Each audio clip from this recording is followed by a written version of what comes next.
Hi hello guys, எல்லாருக்குமே வணக்கம். இன்னைக்கு நம்ம ஆப் ஜெய்சா கோய் அப்படின்ற ஒரு வித்தியாசமான ஹிந்தி படத்துடைய ஸ்டோரி ரிவ்யூ தான் பார்க்க போறோம். இங்க நம்ம ஹீரோ இருக்காரு பாத்தீங்களா, அவருக்கு 42 வயசாகியும் திருமணமே ஆகலைங்க. இத்தனைக்கும் அவரு சமஸ்கிருத வாதியாரா இருப்பாரு. ஆனாலும் பாக்குற பொண்ணு எல்லாம் இவரை நம்ம திருமணம் பண்ணிக்கணுமா அப்படின்னு சொல்லி இவரை தட்டி கழிச்சிடுவாங்க. கொடுமை என்னன்னா, ஹீரோ இருக்கிற வீட்டுல ஹீரோவோட அண்ணன் பொண்ணே இப்போ திருமண வயசுக்கு வந்துருவாங்க. ஆனா இவருக்கு திருமணம் ஆகாது.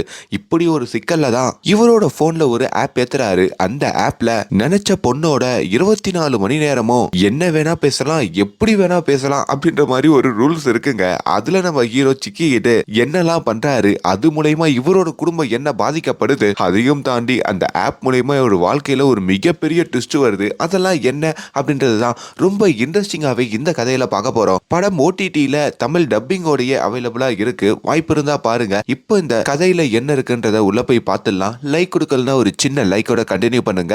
பை தி வே, நான் கவின், நீங்க பாக்குறது நம்மளோட பிலிம் பை. படத்துடைய ஆரம்பத்திலேயே நம்ம ஹீரோவான ஸ்ரீ அப்படின்ற மாதிரி ஒருத்தரை காமிக்கிறாங்க. அப்ப நம்ம ஸ்ரீ பள்ளிக்கூடம் தாங்க படிச்சுக்கிட்டு இருப்பாரு. அப்பயே அவருக்கு அவர் கூட படிக்கிற பொண்ணு மேல காதல் வந்திருக்கும். அப்படி அந்த பொண்ணோட சேர்ந்து ஒரு கிறிஸ்துமஸ் பார்ட்டிலையும் அவர் கலந்துக்க, அதுல அந்த பொண்ணுடைய அழகை ரசிச்சுட்டு அவங்களுக்கு கொடுக்கறதுக்கு ஒரு ரிங்க வாங்கிட்டு வந்திருப்பாரு. இப்ப அந்த பொண்ணையும் தனியா கூப்பிட்டு அந்த ரிங்க கொடுத்து உன்னை எனக்கு ரொம்ப பிடிச்சிருக்குன்ற மாதிரியும் ப்ரப்போஸ் பண்றாரு. ஆனா பதிலுக்கு அந்த பொண்ணும், டேய் ஸ்ரீ, நீ போய் என்ன லவ் பண்றியா, டேய் உன்னை நான் பார்க்கவே இல்லடா, நீ எனக்கு ஃப்ரெண்டு தான் அப்படின்ற மாதிரி சொல்றாங்க. இவருக்கோ பயங்கரமான அதிர்ச்சிங்க. சும்மா கிளாஸ் ரூம்ல என் கூட உட்காந்து பேசினேன், அப்பப்போ என்ன பாத்துக்கிட்டே இருந்த, எப்படி இது காதல் இல்லைன்னு சொல்ற அப்படின்னு அந்த பொண்ணு கிட்ட கேக்குறப்போ, டேய் பைத்தியக்காரா, நான் உன்னை பார்க்கலடா, உன் கூட இருக்கிற உன் ஃப்ரெண்டை தான் பாத்துக்கிட்டு இருந்தேன். ஆக்சுவலி உங்க ஃப்ரெண்டை தான் எனக்கு ரொம்ப பிடிச்சிருக்கு, அவங்கிட்ட என்ன மீட் பண்ண சொல்லு அப்படின்னு சொல்லிட்டு இப்ப அந்த பொண்ணும் அந்த இடத்துல இருந்து கிளம்ப. சோ இப்படிதான் நம்ம ஸ்ரீயோடைய முதல் காதலே தோத்து போன மாதிரி அங்க காட்டுறாங்க. இப்ப பல வருஷங்கள் ஓடுனதுக்கு அப்புறம் இப்ப நம்ம ஹீரோக்கு 42 வயசு ஆகுதுங்க. இன்னும் திருமணமான பாடு இல்ல.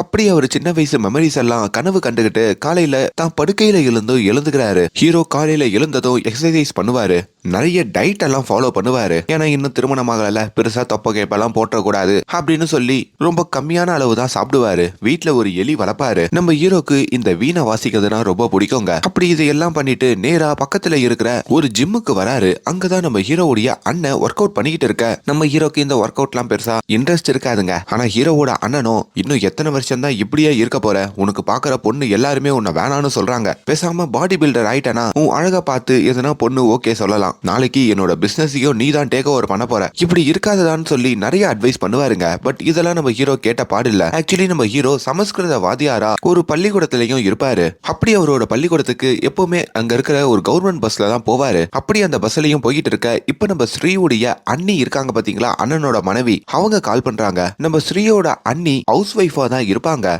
ஹீரோ அண்ணியுடைய முழு வேலையும் அவங்க கணவரான ஹீரோவோட அண்ணனை சுத்தி தாங்க இருக்கும். அவருக்கு விதவிதமா சமைக்கிறது, அவரை பாத்துக்கிறது, அவரோட துணிகளை மடிச்சு வைக்கிறதுன்ற மாதிரி வீட்லயே ஒரு அடிமையா தான் இருப்பாங்க. இப்ப கூட நம்ம ஹீரோக்கு கால் பண்ணி புதுசா ஒரு ஊருக்கா ரெடி பண்ணிருக்கேன், இதுவும் அண்ணனுக்கு பிடிக்குமான்ற மாதிரிலாம் வீடியோ கால்ல கேட்டுக்கிட்டு இருக்காங்க. அது இல்லாம நம்ம ஹீரோ இந்த மேட்ரிமோனிக்கெல்லாம் அனுப்புறதுக்கு ஒரு ப்ரொஃபைல் ரெடி பண்ணிருக்காராம். அதுல தன்னுடைய ஏஜ 42ன்னு போட்டிருக்காரு. ஏ ஸ்ரீ, உன் ஏஜ 39ன்னு போடு அப்படின்னு எத்தனை வாட்டி சொல்லிருக்கேன், 42ன்னு சொன்னா யாருன்னா உங்ககிட்ட வந்து பேசுவாங்களா அப்படின்னு ஹீரோக்கும் அட்வைஸ் பண்ணிக்கிட்டு இருக்காங்க. இப்ப நம்ம ஹீரோ அவரோட பள்ளிக்கூடத்துக்கு வராருங்க. அவரோட கிளாஸுக்கும் வராரு. அங்க இருக்கிற பசங்களும் பயங்கரமா பேசி ஆட்டம் போட்டுக்கிட்டு இருக்காங்க. நம்ம ஹீரோவை கண்டாலே எப்பவுமே கேலி கிண்டலுமா தாங்க இருப்பாங்க. அங்க இருக்கிற போர்டுல கூட இந்த இந்தி படம் ஸ்ரீன்னு ஒண்ணு வந்ததுங்க. அந்த படத்துல வீட்டு வாசல்ல எல்லாம் பேயே வீட்டுக்குள்ள வராத அப்படின்ற மாதிரி எழுதி வைப்பாங்க. அது மாதிரி தான் வாதியார் பேரையும் போர்டுல எழுதி வச்சு பசங்க கிண்டல் பண்றாங்க. முக்கியமா வாதியாருக்கு இன்னும் திருமணமாகல, 42 வயசுலயும் இவரு கன்னி பையனாவே இருக்காருடா அப்படின்னு சொல்லி பயங்கரமா அங்க இருக்கிறவங்க எல்லாம் கலாய்ப்பாங்க. இவராலையும் திருமணம் பண்ண முடியாதனால அந்த கிண்டல்களுக்கு எல்லாம் பதில் சொல்ல முடியாம தவிப்பாரு. உண்மையை சொல்ல போனா பசங்க கிண்டல் பண்ண மாதிரி இன்னும் நம்ம ஹீரோ கன்னி பையனா தாங்க இருப்பாரு. இப்போ ஹீரோ அவருடைய ஃப்ரெண்டுடைய கடைக்கும் வராரு. ஹீரோக்கு ஒரு உயிர் நண்பனுங்க. அவரு ஒரு போட்டோகிராஃபரா இருப்பாரு. அவரும் நம்ம ஹீரோவை விதவிதமா போட்டோ எடுத்து எத்தனையோ சைட்ல அப்லோட் பண்ணி பாப்பாரு. ஆனா எவ்வளவு தெரியும், இன்னும் பொண்ணு கிடைச்சா பாடில்ல.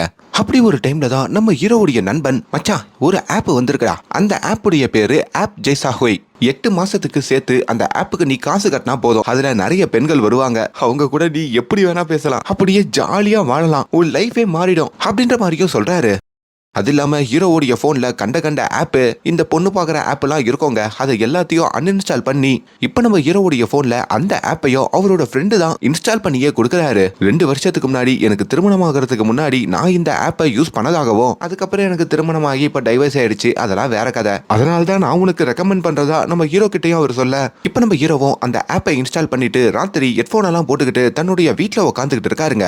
எதுனா பொண்ணு கூட மேட்ச் ஆகுமா அப்படின்ற மாதிரியும் அந்த மேட்சிங் தேடிக்கிட்டு இருக்க அதுல ஒரு பொண்ணோட மேட்ச் ஆகுறாரு. ரொம்ப பவ்யமா அந்த பொண்ணுகிட்டயும் ரொம்ப வணக்கங்க, என் பேரு ஸ்ரீ, உங்க பேர் என்ன அப்படின்ற மாதிரி கேட்க, பட் அந்த பொண்ணுக்கு பேரை கேட்கறதெல்லாம் பெருசா இன்ட்ரெஸ்ட் இல்ல. பேரெல்லாம் விடுங்க, உங்க குரல் ரொம்ப நைஸா இருக்கு அப்படின்னு சொல்லி அந்த பொண்ணுமே ஹீரோ கிட்ட அன்பா பேசுறாங்க. ஆனாலும் ஹீரோ பெருசா கண்டுக்காம, நீங்க சாப்பிட்டீங்களா, நைட்டு என்ன டின்னர் அப்படின்லாம் கேட்க, மறுபடியும் அந்த பொண்ணு டென்ஷன் ஆகி, சாப்பிட்டதெல்லாம் விடுங்க, நீங்க என்ன துணி போட்டிருக்கீங்க அப்படின்ற மாதிரி ஹீரோ கிட்ட கேக்குறாங்க. ஹீரோக்கு அங்க ஒரு மாதிரி ஆகுது. அப்படியே அந்த ராத்திரி அந்த பொண்ணு கூடயும் பேச ஆரம்பிக்கிறாரு. அந்த பொண்ணுமே நம்ம ஹீரோவை செல்லமா ஸ்ரீ ஸ்ரீ அப்படின்ற மாதிரியே கூப்பிடுறாங்க. அவ்வளவுதாங்க, இதுல இருந்து நம்ம ஹீரோவோட வாழ்க்கையே ஒளிமயமா மாறுது. அந்த ராத்திரி மட்டும் இல்லைங்க, ஒவ்வொரு நாளுமே எப்பெல்லாம் போர் அடிக்குதோ அந்த ஆப்புக்குள்ள போறாரு, அந்த பொண்ணோடையும் போன்ல கனெக்ட் ஆகுறாரு. அப்படி அந்த பொண்ணோட பேசிக்கிட்டே காலத்தை ஓட்டுறாரு. 42 வருஷமா சிங்கிளாவே இருந்த ஹீரோக்கு முதல் வாட்டி நம்மளுக்கு ஒரு துணை கிடைச்சிருச்சுன்னு சொல்லி ஜாலியா இருக்காருங்க. அப்படிதான் அடுத்த நாள் காலையில ஹீரோவுடைய ஃப்ரெண்டும் நம்ம ஹீரோவுடைய வீட்டுக்கு வர, என்னடா ஆப் வேலை செய்தான்னு கேட்க, ஹீரோவும் சந்தோஷத்தை எகிரி குதிச்சு, ஏ மச்சான் சூப்பரான ஆப்டா அது அப்படின்னு அவர் ஃப்ரெண்டையும் கட்டி அணைச்சிக்கிறாரு. இப்ப தான் பள்ளிக்கு வரும்போது கூட அங்க கூட உட்காந்து போனை தாங்க நோண்டிக்கிட்டு இருக்காரு. இதையெல்லாம் பள்ளியில இருக்க மாணவர்களும் பார்த்து நம்ம சாருக்கு பொண்ணு அமைஞ்சிருச்சோ அப்படின்ற மாதிரிலாம் நினைக்கிறாங்க. அப்படி நம்ம ஹீரோ அந்த போன்ல அந்த பொண்ணோட நிறைய விஷயங்கள் கொஞ்சம் நெருக்கமா இருக்கிற மாதிரி, அவளை ஏன் அதை மட்டும் தான் பேசுவாருன்னா பாத்துக்கங்களேன். இன்னொரு பக்கம் நம்ம ஸ்ரீவுடைய அண்ணனை காமிக்க, அவருடைய அன்பான மனைவியோட பேரு குசுமுங்க. அவங்களும் அந்த இடத்துக்கு வந்து, டெய்லி வீட்டுல சமைச்சுக்கிட்டு தானே இருக்கேன், வீட்டுல இருந்தே ஒரு பிசினஸ் பண்ணலான்னு இருக்கேன், ஊருக்காலாம் நல்லா போடுறானா, அதை அப்படியே பிசினஸ் பண்ணவா அப்படின்ற மாதிரியும் கேக்குறாங்க. ஆனா அவரோ, நீ ஊருக்கா போட போயிட்டனா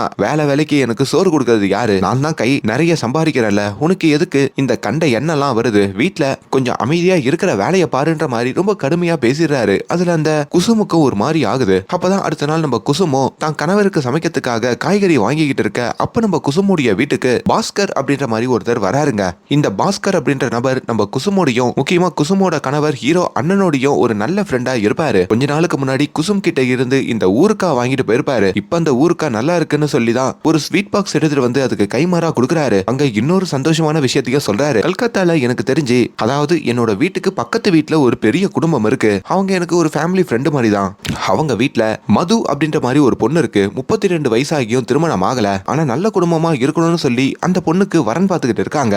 உங்க கணவருடைய தம்பிக்கு இன்னும் பொண்ணு கிடைக்கல, நீங்க ட்ரை பண்ண கூடாதா அப்படின்ற மாதிரி கேட்க, அவங்களும் சந்தோஷம் அடைகிறாங்க. அவங்க அந்த இடத்துலயே ஓகேன்னு சொல்ல, இப்ப நம்ம ஹீரோக்கு கால் பண்ணி இந்த விஷயத்தெல்லாம் சொல்லி அந்த மது பொண்ண ஒரு காஃபி ஷாப்ல வச்சு மீட் பண்ணிடு, உனக்கு பிடிச்சிருந்தா, ஏன் 2 பேருக்கும் பிடிச்சிருந்தா உடனே நிச்சயம் பண்ணிடலான்ற மாதிரி சொல்றாங்க. இப்ப நம்ம ஹீரோ ஒரு காஃபி ஷாப்லயே வந்து உட்காந்துக்கிட்டு இருக்க, அந்த இடத்துலயும் நம்ம மது வராங்க. எப்பவுமே நம்ம ஹீரோவை எந்த பொண்ணு வந்து பார்த்தாலும் ஹீரோவோட வயசை பார்த்தோ சைஸை பார்த்தோ நிராகரிச்சுட்டு போயிடுவாங்க. அப்படிதான் இந்த மது பொண்ணும் சொல்ல போறாங்கன்ற மாதிரி ஹீரோ நினைக்க, ஆனா அவங்களும் ஹீரோ வேலை பிடிச்சிருக்குன்னு சொல்றாங்க, ஹீரோ கண்ணாடி போறது நல்லா இருக்குன்னு சொல்றாங்க, அடக்கமா பேசுறது பிடிச்சிருக்குன்னு சொல்றாங்க. அப்படி ஹீரோ பண்ற ஒவ்வொரு விஷயமும் பிடிச்சிருக்க, ஏன் கல்யாணத்துக்கு அப்புறம் 2 பேரும் வேலைக்கு போய் சம்பாரிச்சு குடும்பத்தை பாத்துக்கலாம் தான் ரொம்ப அக்கறையா பேசுறாங்க. உங்களை கல்யாணம் பண்ணிக்கிறதுல எனக்கு டபுள் ஓகேன்னு அந்த மது சொல்ல, இப்படி ஒரு பதில ஹீரோட வாழ்க்கையில எந்த பொண்ணுமே சொன்னதில்ல. ஹீரோ பதிலுக்கு நீங்க என்ன பண்றீங்கன்ற மாதிரி கேட்க, அவங்க பிரெஞ்சு டீச்சர்ன்ற மாதிரி சொல்றாங்க. கல்யாணத்துக்கு அப்புறம் நம்ம 2 பேரும் ஒரே பள்ளியில வேலை பார்க்கலான்ற மாதிரி சொல்ல, ஹீரோவும் தான் பள்ளியில இவங்க வேலை பார்த்தா என்ன பண்ணுவாங்கன்ற மாதிரி யோசிக்க, அங்க இருக்கிற பசங்களாம் நம்ம பொண்டாட்டியை தான் சைட் அடிப்பாங்க அப்படின்ற மாதிரியும் நினைச்சுக்கிட்டு இப்ப அந்த பொண்ணு கூடயும் கலகலப்பா பேசுறாரு. முக்கியமா நம்ம ஹீரோ எப்பவுமே டீ தாங்க குடிப்பாரு, அதுல ஏலக்காய் போட்டும் குடிப்பாரு. அதே டேஸ்ட் தான் இப்ப நம்ம மதுக்கும் இருக்குங்க. இதையும் பார்த்து இந்த பொண்ணு தான் நம்ம கல்யாணம் பண்ணிக்கணும்ன்ற மாதிரி ஹீரோ முடிவு பண்றாரு. அப்படி இந்த பொண்ணை பார்த்துட்டு வந்த விஷயத்தையும் நம்ம ஹீரோ அவரோட உயிர் நண்பன் கிட்டயும் வந்து சொல்ல, டேய் இந்த பொண்ணுக்கு ஓகே சொல்லிட்டேனா, ஒரு பொண்ணோட அந்த ஆப்ல பேசிட்டு இருக்கியடா, அந்த பொண்ணோட வாழ்க்கை அப்படின்ற மாதிரி கேட்க, டேய் பைத்தியக்காரா, நான் என்னமோ அந்த பொண்ணோட லவ் பண்ணிட்டு இருக்க மாதிரி பேசுறேன், ஏதோ அந்த பொண்ணு கொஞ்சம் நெருக்கமா ஜாலியா பேசிக்கிட்டு இருந்தா அதனால போன்ல பேசுறேன், மத்தபடி எனக்கும் அந்த பொண்ணுக்கும் எந்த தொடர்பும் இல்லடா சாமி, நான் அந்த ஆப் அன்இன்ஸ்டால் பண்ணிட்டேன், இதுக்கப்புறம் மது தான் எனக்கு எல்லாமே அப்படின்ற மாதிரி ஹீரோ சொல்ல, இப்ப நம்ம ஹீரோக்கு பார்த்துருக்க அந்த மது பொண்ணு எப்படி நம்ம ஹீரோ பார்த்த உடனே ஓகேன்னு சொன்னாங்க, அதுவும் அவ்வளவு அழகா வேற இருக்காங்களே, இதெல்லாம் நம்பலாமா வேணாமா, ஒருவேளை அவங்களுக்கு வேற எதனா விபரீத பின்புலம் இருக்குமா அப்படின்னு ஹீரோக்கு ஒரு சந்தேகம் வருது. அதை கண்டுபிடிக்கிறதுக்காக ஹீரோவும் அவருடைய நண்பனையும் கூட ஒருத்தனையும் கூப்பிட்டுக்கிட்டு அவங்க வீடு கல்கத்தால இருக்கோங்க, அப்படி கல்கத்தாக்கும் கிளம்புறாரு. அப்பதான் நம்ம ஹீரோயின் மதுவுடைய வீட்டை காமிக்கிறாங்க. நம்ம மது இருக்காங்க பாத்தீங்களா, அவங்க ஒரு மிகப்பெரிய குடும்பங்க. நீங்க கல்கத்தால இருக்கிற ஃபேமிலியெல்லாம் பாத்தீங்கன்னா ஒரு பெரிய குடும்பமா ஒரே வீட்டுல மீன் சமைச்சு சந்தோஷமா சாப்பிட்டு அப்பப்ப அம்மன் ஃபெஸ்டிவல் கொண்டாடிக்கிட்டு வாழ்வாங்க. அதுல அண்ணன் தம்பி பாட்டி தாத்தான்னு எல்லாரும் இருப்பாங்க. அப்படிதான் மதுக்கும் ஒரு வயசான பாட்டி இருப்பாங்க. இவங்களும் அந்த குடும்பத்துக்கிட்ட வந்து அவங்க எப்படிப்பட்டவங்க, என்ன குணமோட உள்ளவங்க அப்படின்ற மாதிரி ஒரு வீடியோ எடுக்கவும் செய்யறாங்க. அதுக்கப்புறம் ஊர் முழுக்க நம்ம மது எப்படிப்பட்டவங்க அப்படின்ற மாதிரி விசாரிக்க எல்லாரும் நம்ம மது ரொம்ப நல்ல டைப் அப்படின்ற மாதிரி சொல்ல ஹீரோக்கு அங்க பெரிய சந்தோஷங்க. அதுலதான் நம்ம மதுவுடைய ஃப்ரெண்டு கிட்ட கேட்கும் போதோ மதுக்கு ஒரு காதலன் இருந்தானே அப்படின்ற மாதிரி அவங்க ஒரு உண்மையை சொல்றாங்க. ஹீரோக்கு டவுட் வருது. இப்ப நேரா மது கிட்டயே இந்த விஷயத்த ஓப்பனா பேசிடலான்னு சொல்லி உன் ஃப்ரெண்டு கிட்ட பேசிட்டு இருந்தோம், அவ உனக்கு ஒரு காதலன் இருந்தான்னு சொன்னா, அந்த காதலன் இப்ப என்ன ஆனான்ற மாதிரி கேட்க மதுக்கு ஒரு மாதிரி மூஞ்சி மாறுது. என் மேல சந்தேகப்படுறீங்களான்ற மாதிரி கேக்குறாங்க. சந்தேகம்லாம் இல்ல, சும்மா ஒரு கேள்வியா கேக்குறேன் அப்படின்ற மாதிரி சொல்ல அப்பதான் அவங்க ஒரு சின்ன பிளாஷ்பேக் சொல்றாங்க. சில வருஷங்களுக்கு முன்னாடி நான் நல்லா பியானோ வாசிக்கிறத பார்த்து என்ன ஒரு பையன் காதலிச்சான், நானும் பதிலுக்கு அந்த பையனை காதலிச்சேன். நாங்க சுத்தாத இடம் இல்ல. ஒரு நாள் ஒரு கார்ல இருக்கும் போதோ நாங்க ரெண்டு பேரும் கொஞ்சம் நெருக்கமா இருக்கலான்ற மாதிரி முடிவு பண்ணோம். அப்ப நான் கொஞ்சம் வேகமா என் காதலனுடைய சட்டைய அவிழ்க்கலான்னு போனேன். அப்ப அவன் சிரிச்சுக்கிட்டே எல்லாத்தையும் கரெக்டா பண்றியே, உனக்கு முன் அனுபவம் இருக்கா அப்படின்ற மாதிரி கேட்டான். அவன் விளையாட்டுக்கு தான் கேட்கறான்னு பார்த்தா அவன் சீரியஸாவே மூஞ்ச வச்சுக்கிட்டு கேட்டான். அதாவது நான் கன்னி பொண்ணா இல்லையா அப்படின்றத எனக்கு ஒரு டெஸ்டா வச்சான். எனக்கு அது பயங்கரமான கோவம் வந்தது.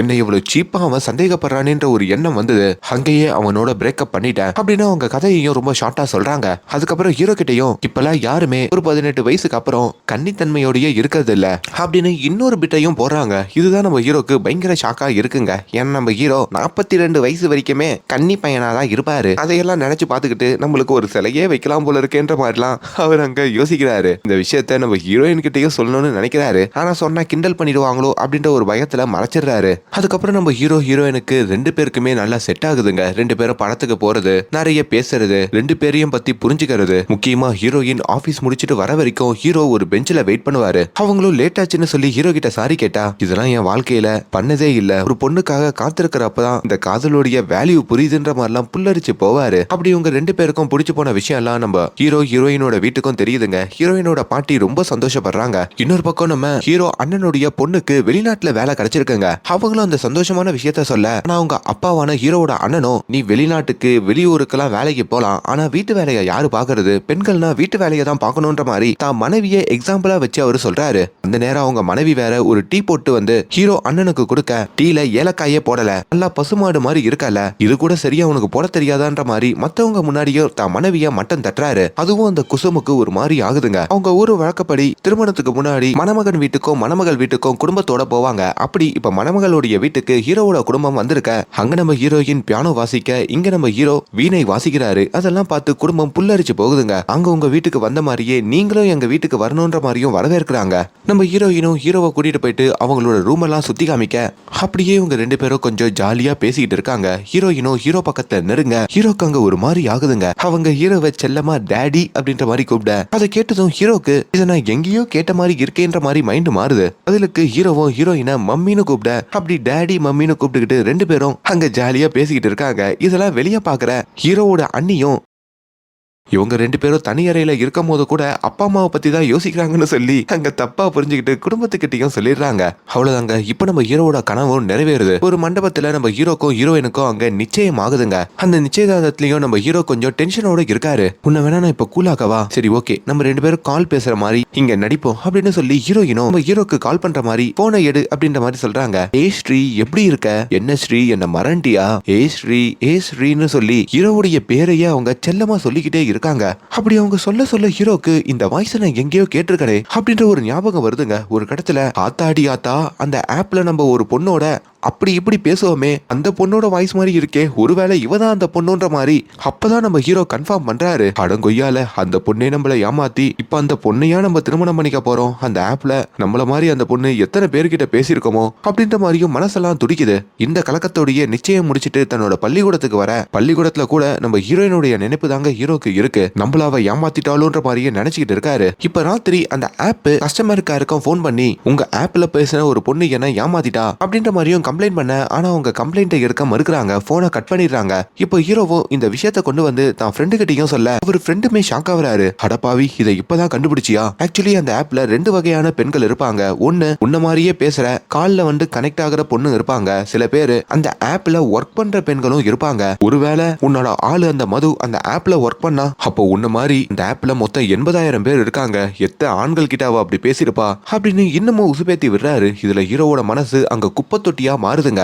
அதுல இருந்து நம்ம ஹீரோயினுடைய போன் கால்ஸ் எல்லாத்தையும் ரிஜெக்ட் பண்ண ஆரம்பிக்கிறாரு. ஒரு வாரம் வரைக்கும் ஹீரோயின் கூட பேசாமையே இருக்காரு. இப்போ ஒரு வேலை விஷயமா ஹீரோ ஒரு பஸ்ல வெளியூருக்கு கிளம்பலான்னு பார்க்க, அப்ப அந்த பஸ் ஸ்டாண்டுக்கு நம்ம ஹீரோயின் வராங்க. உனக்கு என்னதான் பிரச்சனை ஸ்ரீ? எதுக்காக என்ன அவாய்ட் பண்ணிக்கிட்டே இருக்க அப்படின்ற மாதிரி கேட்க, ஹீரோக்கும் அங்க கோவம் வந்து, நீ அந்த ஆப்ல இருக்கதானன்ற மாதிரி அந்த ஆப்புடைய பேரை சொல்லி, இதை ஏன் என்கிட்ட மறைச்ச, என்ன உனக்கு முன்னாடியே தெரியும் தானன்ற மாதிரி கேக்குறாரு. பதிலுக்கு ஹீரோயினோ, ஆமா நான் அந்த ஆப்ல இருந்தேன்னா, உன் கூட பேசினதும் அந்த ஆப்ல நான் தான். இதை நானே நிச்சயம் முடிஞ்சு கையோட உன்கிட்ட சொல்லலான்னு பார்த்தேன், அதுக்குள்ள நீ பிரச்சனை பண்ற அப்படின்ற மாதிரி அவங்க வெளிப்படுத்த ஹீரோக்கு பயங்கர கோவம் வருது. அப்போ என்ன மாதிரி நீ எத்தனை ஆண்கள் கூட பேசியிருப்ப, உனக்கு கொஞ்சம் கூட அசிங்கமா இல்லன்ற மாதிரி கேட்க, ஹலோ நான் ஒன்னும் அந்த ஆப்ல ஒர்க் பண்றவ இல்ல, நீ எப்படி சப்ஸ்கிரைப் பண்ணி அந்த ஆப்புல வந்தியோ அதே மாதிரி தான் தனிமையா இருக்கணும்னு சொல்லியும் நான் அந்த ஆப்புக்குள்ள வந்தேன். அந்த ஆப்ல சில ஆண்கள் கிட்ட பேசுறேன், ஆனா எல்லாருமே வேற ஒரு நோக்கத்துல தான் பேசுவாங்க. ஆனா நீ மட்டும் தான் சாப்பிட்டீங்களா என்ன பண்றீங்கன்னு சொல்லி என்ன பத்தி கேட்ட. உன்னோட இன்னசென்ஸ் எனக்கு ரொம்ப பிடிச்சிருந்தது. அதனால தான் டெய்லி அந்த போன்ல அந்த ஆப்ல நான் உங்க கூட பேசிக்கிட்டே இருந்தேன். ஒரு கட்டத்துல உன்ன மாதிரி ஒரு ஆணை தான் நான் திருமணம் பண்ணிக்கணும்னு நினைச்சேன். அன்னைக்கே அந்த ஆப்பை அன்இன்ஸ்டால் பண்ணிட்டு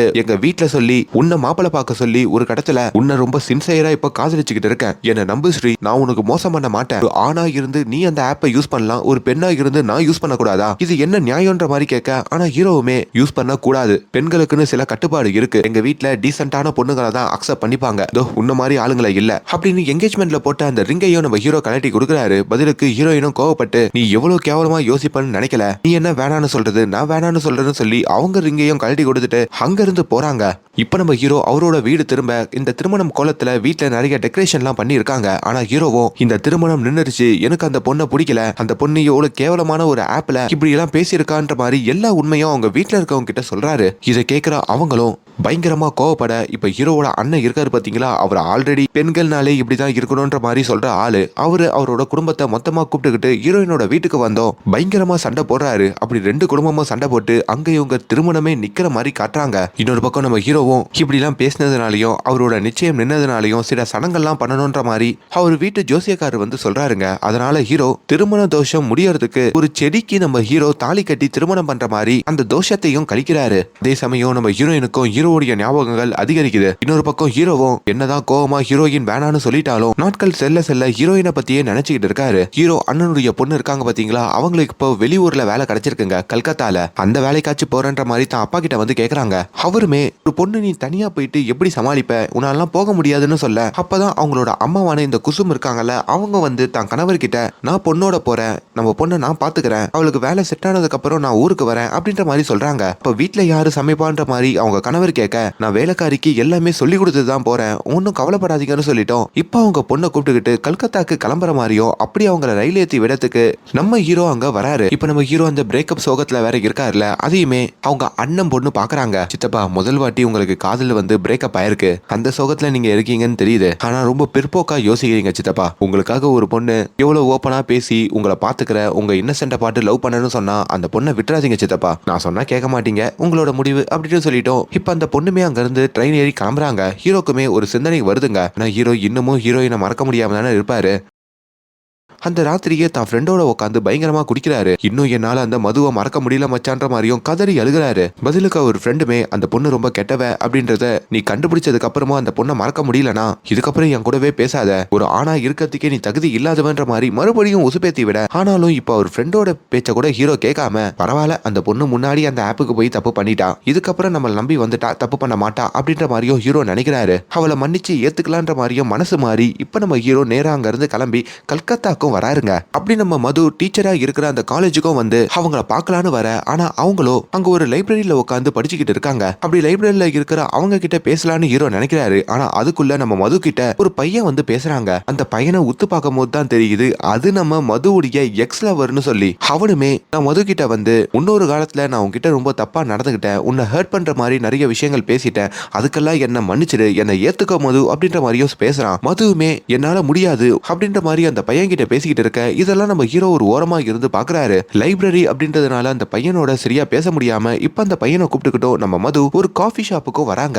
அந்த இடத்துக்கும் நம்ம ஹீரோ இப்ப வர ஒரு ஓரமா இருந்து இவங்க ரெண்டு பேரும் பேசுறத திரும்பி கவனிக்கிறாரு. ஒரு கடத்துல இவங்க ரெண்டு பேரும் சிரிச்சு பேச ஆரம்பிக்கிறாங்க. அதை பார்த்து ஹீரோக்கு பயங்கர கோவம் வருதுங்க. இதுக்கு மேலேயே இப்படி ஒளிஞ்சு பாத்துருக்க வேண்டாம், ஒரு ஆணா அந்த பொண்ணு முன்னாடி போய் பேசிடலான்னு சொல்லி ஹீரோயின் முன்னாடி வராரு. ரொம்ப நேரமா பாத்துட்டு இருக்கேன், நீங்க ரெண்டு பேருமே பேசிட்டு இருக்கீங்க. ஆக்சுவலி உங்ககிட்ட நான் பேசணும்னு நினைச்சேன், ஒரு 2 நிமிஷம் உங்க கூட பேச முடியுமா? டே தம்பி, கொஞ்சம் வெளியே வெயிட் பண்றியான்ற மாதிரி மதுவுடைய எக்ஸ் லவர் கிட்டையும் வெளியே வெயிட் பண்ண சொல்ல அவனுமே கோவப்பட்டு நான் வெளியே வெயிட் பண்ற மது அப்படின்னு சொல்லி வெளியே போறாங்க. இப்போ ஹீரோவும் மது கிட்ட நடந்த விஷயத்துக்கெல்லாம் நான் உன்னை மன்னிச்சிட்டேன், நம்ம ரெண்டு பேருமே திருமணம் பண்ணிக்கலாம், இதுக்கப்புறம் எனக்கு ப்ராப்ளம் இல்லைன்னு சொல்றாரு. ஆனா மதுக்கு அங்க கோவம் தீரலைங்க. அது என்ன, நீ என்ன மன்னிச்சிட்ட? நான் ஏதோ பெரிய தப்பு பண்ண மாதிரி, நீயும் தானே அந்த ஆப்ல இருந்த, உனக்கு இப்ப கூட மன்னிப்பு கேட்கணும்னு தோணல, மன்னிச்சிட்ட, நான் தான் தப்பு பண்ணிட்டேன், அதை நீ இது பண்ணிட்ட அப்படின்ற மாதிரி பேசுறதுக்கு தான் வந்திருக்க. தயவு செஞ்சு இந்த இன்டென்ஷனோட என்கிட்ட வராத, சத்தியமா சொல்றேன், எனக்கு உன்னை சுத்தமா பிடிக்கல, இப்படிப்பட்டவனும் நான் நினைச்சு பார்க்கல, அதனால நான் இங்க இருந்து கிளம்புறேன்னு சொல்லிட்டோம். மது அங்க இருந்து கிளம்புறாங்க. ஹீரோக்குமே இப்ப நம்ம என்ன தப்பு பண்ணோம் அப்படின்ற ஒரு யோசனை தானே இருக்கே தவிர அவர் என்ன தப்பு பண்ணாருன்ற மாதிரி அவரும் புரிஞ்சுக்க மாட்டாரு.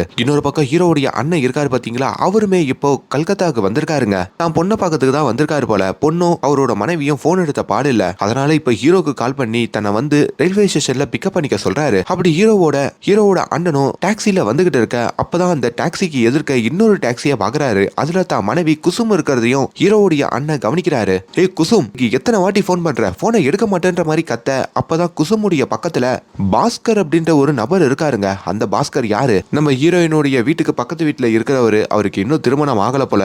அவரு இப்ப இந்த குசும லவ் பண்றாரு போல. அதாவது ஹீரோ அண்ணனோட மனைவிய. அப்படி அவங்க ரெண்டு பேரும் கல்கத்தாவை சுத்திட்டு இருக்கிறதையும் இப்ப இந்த குசுமோட கணவர் பார்த்து ஸ்ரம்பிச்சு போறாரு.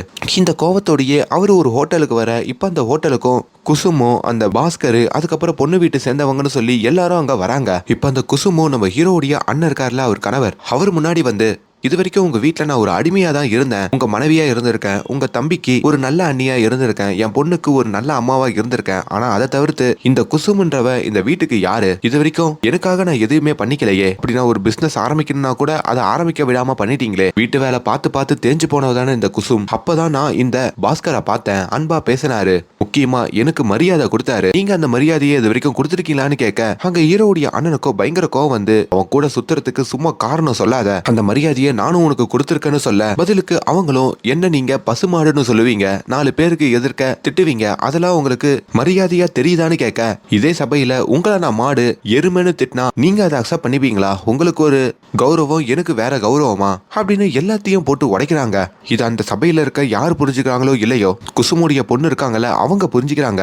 அப்பா விடுப்பா, அம்மாக்கு காதல் வந்துருச்சு, அம்மா வாழ்க்கைய சூஸ் பண்ணிட்டாங்க, அவங்கள போக விடுன்னு சொல்ல அப்பதான் ஹீரோட அண்ணனுக்கும் ரியலைஸ் ஆகுது. என்ன குசும், நீ என்னை விட்டு போக போறியா, என்கிட்ட வரமாட்டியா, வீட்டுக்கு வரமாட்டியா, என்ன குசும் நான் அப்படி பாவம் பண்ணிட்டேன், தயவு செஞ்சு என்னை விட்டு போவாதன்ற மாதிரியும் அழுகுறாரு. இதை பாக்குற நம்ம ஹீரோக்குமே ஒரு விஷயம் உணருதுங்க. அவரும் நம்ம ஹீரோயின் கிட்ட இப்படிதானே பிஹேவ் பண்ணிருப்பாரு, தான் உன்னை மன்னிச்சிட்டேன், நீ பண்ணது தப்பு, நீ ஒரு பொண்ணா இருந்து எப்படி இதை பண்ணலான்ற மாதிரி தானே கேட்டிருப்பாரு. ஆனா இவரும் அங்க நம்ம ஒரு ஆம்பளையா தான் யோசிச்சிருக்கமே தவிர ஒரு பொண்ணோட சைட்ல இருந்து யோசிக்கல. நம்ம அண்ணி பேசுறப்பதான் ஒரு ஆணால அவங்க கூட இருக்கவங்க எவ்வளவு ஹர்ட் ஆவாங்கன்ற மாதிரி புரியுதுன்ற மாதிரி நினைக்க இன்னொரு பக்கம் அவங்க அண்ணன் இருக்காரு பாத்தீங்களா, அவருமே குசுமா போக கூடாது, இப்பயும் நீ என்கிட்ட மன்னிப்பு கேட்டுட்டு என் கூட வந்து வாழ ஸ்டார்ட் பண்ணு அப்படின்ற மாதிரி குசும மிரட்டாங்க. அப்ப நம்ம ஹீரோ தன்னோட அண்ணி பக்கத்துல வந்து நிக்கிறாரு. அண்ணி எதுக்கு உங்ககிட்ட மன்னிப்பு கேட்கணும்னா, அண்ணிய அடிமையா வச்சிருக்கிறது நீ தான் அண்ணி கிட்ட மன்னிப்பு கேட்கணும், அண்ணி இப்போ ஒரு முடிவு எடுத்திருக்காங்கன்னா அதுக்கு நான் முழு ஆதரவை கொடுக்குறேன், நான் அண்ணி பக்கம் தான் நிக்க போறேன் அப்படின்னு சொல்லி தான் அண்ணியை கூப்பிட்டுக்கிட்டோம். நம்ம ஹீரோ அங்க இருந்து கிளம்புற மாதிரி காட்டுறாங்க. ஹீரோவே இப்படி பேசும்போதோ நம்ம ஹீரோயினுக்கும் புதுசா இருக்குங்க. இப்ப நம்ம ஹீரோ அவங்க அண்ணியை கூப்பிட்டுக்கிட்டு எங்க போகுதுன்னு தெரியாம நம்ம ஹீரோயினோட வீடு இருக்கு பாத்தீங்களா, அங்கதாங்க வராங்க. அங்க வந்தா நம்ம ஹீரோயினுடைய பாட்டி இருக்காங்கல்ல, அவங்க கொஞ்சம் சீரியஸா இருக்காங்க போல. துர்கா பூஜை வரைக்கும் தாங்குவாங்க, அந்த பூஜையை சிறப்பா கொண்டாடிட்டு அதுக்கப்புறம் பாட்டி போயிடுவாங்கன்னு நினைச்சிருப்பாங்க. ஆனா அது வரைக்கும் கூட தாங்க மாட்டாங்கன்னு தெரிய ஹீரோவுமே துர்கா பூஜை வரைக்கும் எதுக்கு வெயிட் பண்ணணும், இப்பயே துர்கா பூஜையை கொண்டாடுவோம், பிரம்மாண்டமா ஏற்பாடு பண்ணுங்கன்னு சொல்லி ஹீரோயினோட வீட்டுல எல்லா ஏற்பாடுகளையும் பண்றாரு. இன்னொரு பக்கம் ஹீரோட ஃப்ரெண்டு வேற கால் பண்ணி என்னடா உன்னோட அண்ணி வேற ஒருத்தரோட சேர்ந்துட்டாங்களாமே, நீ அதுக்கு சப்போர்ட் பண்றியாமே, உனக்கு அசிங்கமா இல்ல, உன் அண்ணன் இது வரைக்கும் உன் அண்ணிய சின்னதா கூட அடிச்சதில்ல, எப்படிடா உங்க அண்ணி இப்படிலாம் பண்ணலான்னு கேட்க அடிக்கிறது மட்டும் ஹர்ட் ஆகுறது இல்லடா, மனைவிக்கு சரிசமமான ஸ்பேஸா கொடுக்கணும். அவங்களோட கனவை புரிஞ்சுக்கிட்டு அவங்களுக்கு நம்ம சுதந்திரம் கொடுக்க கூடாது. அவங்க சுதந்திரம் அவங்க கையில இருக்கணும். அது என் அண்ணன் பண்ணல, அதெல்லாம் உனக்கு புரிஞ்சுக்கிறதுக்கு லேட் ஆகும், போனை வெயிடான்னு சொல்ல. அப்படி நம்ம ஹீரோயினோட வீட்டுல இருந்து நம்ம ஹீரோ அவங்க அன்னிக்காக இந்த உதவி பண்றது, அதுக்கப்புறம் அங்க பூஜை நடக்கிறதுக்கு அந்த ஏற்பாடு பண்றது எல்லாத்தையும் நம்ம ஹீரோயினும் கவனிக்கிறாங்க. ஒரு கடத்துல அந்த துர்கா பூஜையும் ரொம்ப சிறப்பாவே நம்ம ஹீரோயினோட வீட்டுல நடக்குதுங்க. அதுல அவங்க பாட்டியும் சந்தோஷமா கலந்துக்கிறாங்க. அதே பூஜையில நம்ம ஹீரோயினுடைய பழைய பாய் ஃப்ரெண்ட் இருக்காரு பாத்தீங்களா, அவரும் கலந்துக்க. இதெல்லாம் பாக்குறதுக்கு ஹீரோக்கு ஒரு மாதிரி ஆகுது. இந்த துர்கா பூஜை முடிஞ்சதுக்கு அப்புறம் எப்படி நம்ம பிள்ளையார் சிலையை எடுத்துட்டு போயிட்டு கடல்ல கரைப்போமோ அதே மாதிரி அங்க இருக்கிற ஆத்துல அந்த துர்காவை கரைச்சிருவாங்க. அப்படி உங்க குடும்பமா கரைக்க போக அங்க பயங்கரமா மழை பிடிக்குதுங்க. எல்லாரும் மழையில உள்ள போயிட்டு ஒரு இடத்துல நிக்கிறாங்க. ஆனா ஹீரோ ஹீரோயின் மட்டும் அந்த ஆத்தங்கரையோர நிக்க. அப்படி நம்ம ஹீரோயின் கிட்ட வந்து, ஹீரோ கிட்ட ரொம்ப நாளாவே ஒரு விஷயம் சொல்லணும்னு நினைச்சேன். ஆக்சுவலி நீங்க என்கிட்ட சொன்னது சரிதான், என் மேலதான் தப்புன்றதை நான் புரிஞ்சுக்கிட்டேன். ஆக்சுவலி நான் உங்ககிட்ட அப்படி கடுமையா பிஹேவ் பண்ணதுக்கும் சந்தேகப்பட்டதுக்கும் ஒரு ஆண் அப்படின்ற மாதிரி காட்டிக்கிறதுக்கு எல்லாத்துக்கும் இன்னொரு காரணமும் இருக்கு. நான் கன்னி பையன், 42 வருஷமா கன்னியா மட்டும் தான் இருக்கேன்.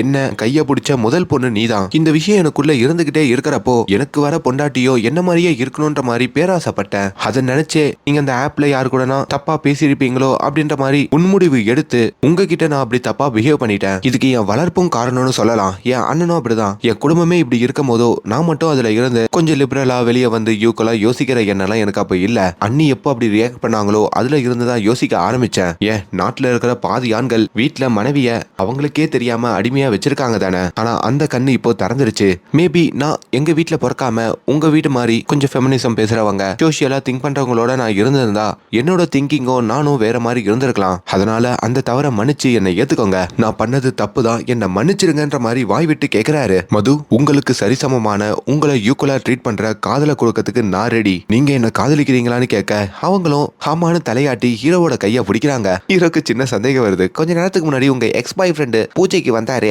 அவரு என்ன ஆவாருன்னு கேட்க, டேய் அந்த பையன் கூட சும்மா பேசினேன்டா, பாத்தியா திரும்பி ஆணோட புத்தி வந்துருச்சுன்ற மாதிரி ஹீரோயின் சொல்ல, எங்க இப்பதாங்க கொஞ்சம் திருந்திருக்கேன், மொத்தமாலாம் திருந்த முடியாது, கொஞ்சம் கொஞ்சமா அப்படியே முயற்சி பண்ணி மொத்தமா மாறிடுறேன்னு சொல்லி இப்போ ஹீரோ ஹீரோயின் 2 பேருமே ஒன்னாகிறாங்க. அப்படி ஹீரோயினுக்கு சரிசமமான பங்கை கொடுத்து நம்ம ஹீரோவும் அவரோட திருமண வாழ்க்கையை ஆரம்பிக்கிற மாதிரியும் அப்படியே எல்லாரும் இதை பார்த்து சந்தோஷமா கொண்டாடுற மாதிரியும் இந்த படத்தோட கதை முடியுதுங்க. இது ஒரு மஸ்ட் வாட்ச் மூவின்னு சொல்லலாம். முக்கியமா பெண்களுக்கான படம். பெண்களுக்கான படம்னா பெண்கள் தான் பார்க்கணும்னு இல்ல, இதெல்லாம் ஆண்கள் பார்த்து தன்னோட வீட்டுல தான் மனைவியையும் தங்கச்சி அம்மான்னு சொல்லி எல்லாரையும் எப்படி ட்ரீட் பண்ணணுன்ற மாதிரி கத்துக்கணும். ஓடிடியை பார்த்து சப்போர்ட் பண்ணுங்க. அண்ட் மேலும் இந்த மாதிரியான வீடியோஸை தொடர்ந்து பார்க்கறதுக்கு நம்மளோட சேனலை சப்ஸ்கிரைப் பண்ணுங்க. Thank you so much.